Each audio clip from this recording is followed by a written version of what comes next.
there's nothing that I love more than a good argument. Actually, the sheer joy of debate and engaging intellectually on a topic where two people have different opinions and, well, I don't know. It brings joy to my spirit, which is why I was a little bit concerned when I found out that being argumentative apparently is a bad thing, when I thought that perhaps it was my ministry gift. Joining me on the program from Family Life, Vanna Jacobs, kia ora. Kia ora. Good morning, Andrew. Can we have an argument about whether or not being argumentative is a good thing or a bad thing?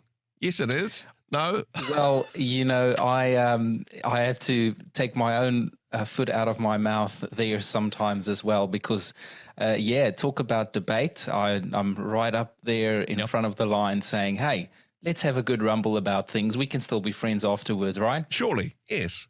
Yeah, and I suppose that's the thing, really, isn't it? That you can engage in a bit of verbal gymnastics from time to time, as long as it's not, I suppose, beating the other person down. As long as it has the other person's best interests at heart, that the rules of the game are applied fairly and everybody is playing as they intended. Is that fair enough? We might need a referee sometimes. Well, here's the thing, right? Here's the thing. Where does our argumentation come from? Like, why do we even argue when we do? There's one thing to debate a thing. It's another thing to want to be right. But it's another thing maybe to want your own way. Yeah. And, we're talking about marriage. We're talking about this covenant, lifelong relationship, two people becoming one. And as part of this oneness process, it's not about which one you become, Yeah. So there's no fight to be one here. There's actually a merging of one. So I'd like to propose and suggest today that having an argumentative nature or approach or even a habit in your marriage is actually quite destructive. And we're talking about the bricks and the hammers. Remember the hammers being the sledgehammer that knocked down the wall, and then the bricks being what we're trying to build into our relationship. So let's talk about argumentative nature, or being argumentative, for a moment. Yeah. When was the last time, or have you ever, Andrew, won, and I'm talking intellectually here, I'm not talking about the consequence, I'm just talking intellectually, have you ever won an argument with your spouse? I don't think I ever have. Okay. Usually, and look, some of this may be because of the consequences, because I think there's a slippery slope between being verbally combative and bullying. You know what I'm saying? And you want to recognize when you're sliding too much towards the other thing. And because we sometimes we like to dig in, right? Yeah. Especially when there's two different views, and it's like, but I know that my view on this is exactly correct. And but hey, sometimes when I realize that hey, I can hold my opinion, but I'm not going to be able to convince my wife to have my opinion if that's not her opinion. And for me to persist down this path, it's just not going to end well. You know what I'm saying? And that's wisdom, yeah. And I like always, when I'm talking to people that's sort of stuck in this space, the question is not whether or not you're right, because often we end up in an argument because we want to be right, because we have a view, and because they don't hold our view, we think like we must be wrong.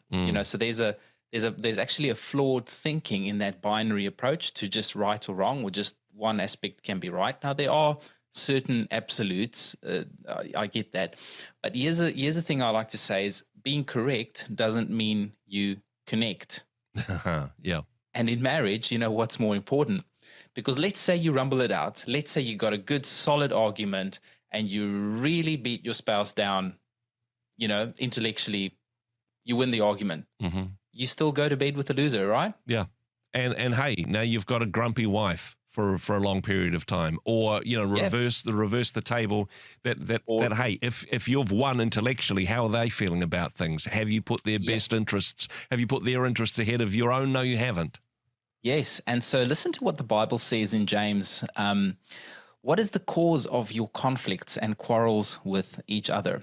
doesn't the battle begin inside of you as you fight to have your own way and fulfill your own desires?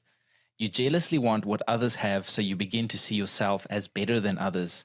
You scheme with envy and harm others to selfishly obtain what you crave. That's why you quarrel and fight. Yeah. And all the time you don't obtain what you want because you don't ask God for it. Yeah. So is when we step into that space, we've actually believed the lie that I need to fight to get what I want, to get my opinion, to get my position, to get whatever I'm arguing about or arguing for. It's actually rooted in this underlying issue of maybe even our distrust in God, and our lack of actually asking God for what we need, and not having to fight our way to get what we need. So may I suggest a better way, and a better way of building oneness, and a better way of actually leading to better understanding in your relationship. So if the hammer is argumentativeness, then the brick we want to build with is empathy. Okay. Now, you might think, but how are these two things related? And they're not directly related. However, when you have empathy, you are more likely to take your spouse's point of view rather than trying to fight for your own. Yeah. So listen to what the dictionary says about empathy. This is the Merriam-Webster definition. It's the action of understanding, being aware of, being sensitive to, and vigorously experiencing the feelings, thoughts, and experiences of another. So it's that experiencing bit. Yeah. And then the difference between sympathy and empathy. Sympathy and empathy can both refer to a caring response to the emotional state of another person, but a distinction between them is made in this way that while sympathy is just feeling a concern for someone, empathy is when you're actually experiencing their emotional experience. So you're relating more with the feeling of what they're going through. Yeah. And so this is actually a skill that can be developed. Some people have it more naturally than others. But that's where the saying comes in. It's like, before you judge somebody, walk a mile in their shoes. Yeah. That way, if you still want to judge them, at least you're a mile away and you have their shoes. Exactly. Now, I think these, I wouldn't have necessarily put them in natural opposites, but the way that you explain it certainly makes a bunch of sense, because honestly, to empathize with the person that you're hoping to take your side, by taking their side in the first place, they're more likely to see that you have their best interests at heart than if you are cleverer or yell more or are more persistent, which is likely to put their defenses up, right? That's right. So remember, the goal is connection. Yeah. The goal is oneness. And you've said it spot on.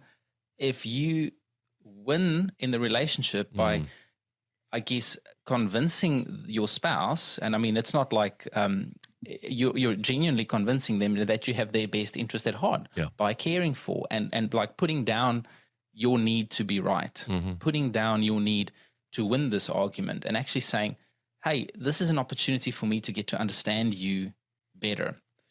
So yeah, nobody said this was going to be easy, but if we develop an inquisitive mind and actually just say, I'm going to just suspend my need to be right now, and I'm going to just say, hey, what's going on here? Tell me more about your perspective. Let me step into your shoes, and let me, instead of trying to argue my point, let me just step around the table and see, hey, show me what you're seeing right now. Let me sit with you. Let me understand me. Let me make you feel that I care for you, that I love you.